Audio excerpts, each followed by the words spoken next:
Assalomu alaykum aziz gul shaydolari, yashil olam kuzatuvchilari. Jasmin haqida hech kim aytmagan sir. Ko'pchilik bilmaydi bu narsani. Jasminda shu joyida ildiz o'ralgan paketchasi bo'ladi. Albatta, jasmin sotib olganingizda shu paketchani yechib yuborishni unutmanglar.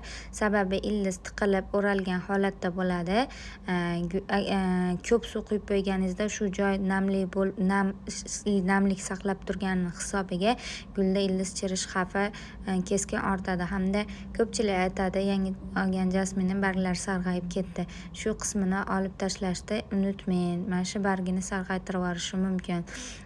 Yoki ildiz tiqilib qolgani hisobiga erkin o'solmasdan barglarini to'kib yuborish holatlari ko'p uchraydi. Jasmin quyoshda yoqtirmaydi, yorug' joyda turadi. Variegat sortiga ayniqsa ko'proq yorug'lik kerak, chunki barglari variegatligi hisobiga. Jasmin guli bir yilda 2 marta 3 martadan gullaydi. Gulini hidi o'ta darajada shirin bo'ladi.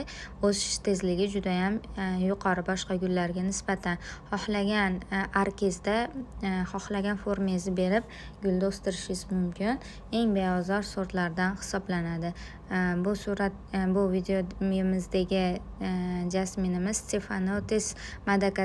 Jasmin Stefanotis Madagaskar jasmini hisoblanadi. Bergan ma'lumotlarim foydali bo'lgan bo'lsa, kanalimizga obuna bo'lib, bitta like bosib qo'yinglar. Ko'nglimiz ko'tariladi. Rahmat, sog' bo'linglar.